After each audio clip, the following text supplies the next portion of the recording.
Hey, how the hell are you? I'm really grateful you're taking the time to check this out. I'm going to be your personal private acting coach. My goal is to save you a shit ton of time, energy, money, heartache, and struggle. And it has been a hell of a ride in 30 plus years, from starting as a student to growing into an actor and then a private coach, working with people throughout the world, literally hundreds of thousands of people now all these years. How in the hell did we get here? How did this all start? Well, let's see. I gotta go all the way back to 1987. Actually, even a little bit before that. I started off, grew up in Northern California. I was a great athlete. Baseball was my real sport. I was gonna play professional baseball. I was a pitcher with bone chip and tendonitis, and I had the shortest career in the history of professional baseball. After that ended, I bounced around in my 20s trying to figure out what the hell I was supposed to do with my life, and I could not figure it out. But one thing I was clear, I didn't want to be typical. And by that, I just simply mean I just didn't want to be grabbing a paycheck. I wanted to love my job, and I didn't know what the hell that would be. I thought about, politics. I thought about coaching, sports. I thought about preaching. Not so much in a religious sense, but I just wanted to say stuff. And I'd never thought about acting. And it wasn't until I saw the film The Deer Hunter that everything changed for me. Because as I sat in the back of that movie theater 3+ hours later, I didn't know a movie could rock your soul. I didn't know a movie could gut punch you that way. That movie haunted me days later. I went back and saw it again a few days later, and as I sat in the back of that theater, I've said to myself, that's what I want to do. I was raised in Northern California. Hell, I thought you had to be born in Hollywood to even pursue this. So for all of you out there that are starting late, that don't have any connections, that don't know what the hell you're doing, believe me, I get it and I can help. And that's really the purpose of this whole journey. But back to the story. So for the next couple of years after making this decision, I realized that starting late and broke was not a good idea. So I began to get my shit together. I proceeded to get out of debt, save money, get my stuff together in terms of mentally, emotionally, physically. I literally became like a Marine. I'm not kidding you. I've been studying this and paying attention to it. Most actors who start out, it's like, I want to be an actor, and they hop in this crappy, leaky boat trying to, go sail across the ocean. They don't stand a chance. And I didn't want to be that. I wanted to increase my odds, not decrease them. So I packed smart for my dream. Again, I use this analogy all the time. Actors starting out, what they do is they show up in Hollywood trying to scale Mount Everest. They're not equipped to even begin this journey, and they're about to get their ass handed to them. They are. It happens. That's such a cliche, it's not even funny. You learn a little bit about the importance of packing smart for your dream, because I spent the next couple years. And on March 22nd, 1987, I got on an airplane and flew from San Francisco to New York City to begin this dream.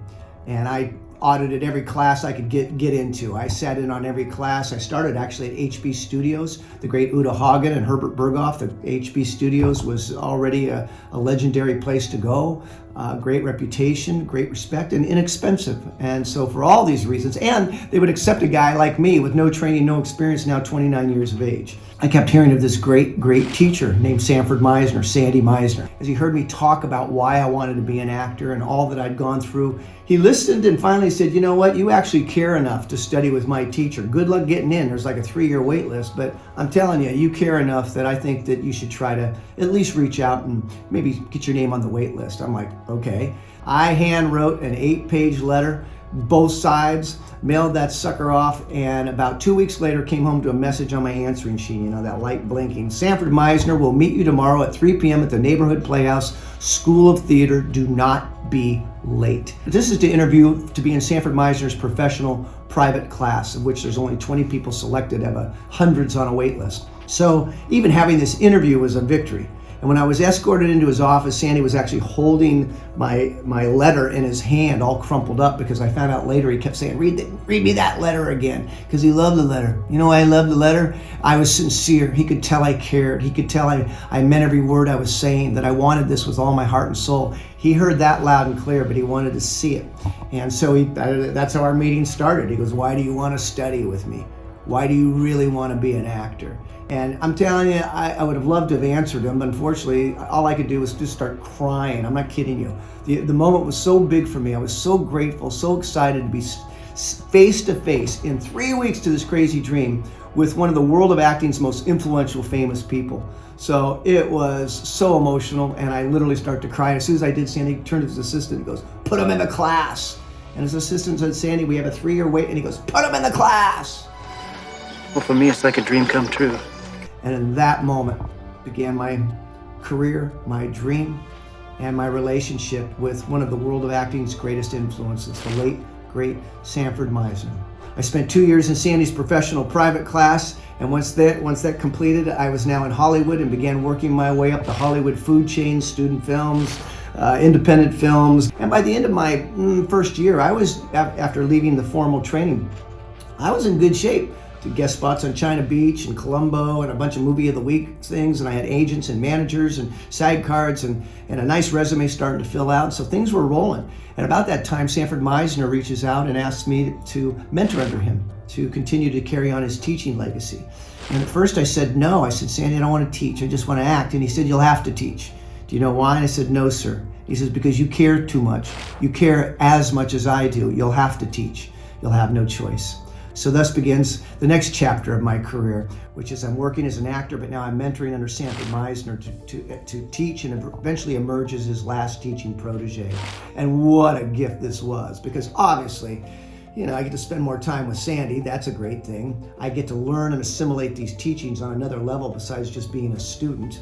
And of course, someday, as I grow into being a teacher, being able to teach this information makes me a better actor. And I'm a better actor because I'm a better teacher. They just go hand in hand. So I always say the greatest break of my career happened 3 weeks into it. There it is. I was accepted to study with Sanford Meisner, and away I went. So upon completing that, I formed my own production company and now moved to Hawaii to take some time off. My baby was born and we want to take a little time away from Hollywood. And was set a play by one of my former students called Vincent. It's a one-man show, and I began working on that and got the second greatest break in my career happened when Bruce Willis, Demi Moore's assistant, was on vacation in Hawaii. She saw the show, she was blown away, invited me to come to Sun Valley, Idaho, where Bruce and Demi had just refurbished a theater up there, and they needed an opening show for the Christmas holidays, and she called them and told them that she found the show, and 3 months later I'm standing on stage and at Bruce and Demi's Liberty Theater, and from there, gracious introductions to agents, and that began almost a 20-year journey of touring one show all over the world, over 1,000 performances, over 250,000 people, the premier performing art venues, Edinburgh, theater festivals, museums. It's just been a glorious, ridiculous ride. And also my own production company, my acting studio, which is now in San Francisco, the Meisner Technique Studio. So look, I'm trying to just condense so much in a short amount of time. What I'm trying to share with you, and then in my 35 plus years, is I have made a living at almost impossible, what they call the most competitive profession on the planet, right? To be an actor and make a living is really, really hard. And my goal through this entire channel is to help anyone out there who cares as much as I do about this profession, this dream of calling yourself an actor, because Sandy believed being an actor was a noble profession. So I love my job. I love what I get to do. And one of my favorite parts is this exchange. So if I can help you in any way, in fact, the very next video, we've got a series coming now, several coming, about how to get on Netflix with little or no training or training and or credits, or maybe even an agent, manager, how to begin to build your career, especially when you're just starting out. Hit subscribe, click on that, do those things that you know to do, and we'll continue to work together. I look forward to it very much.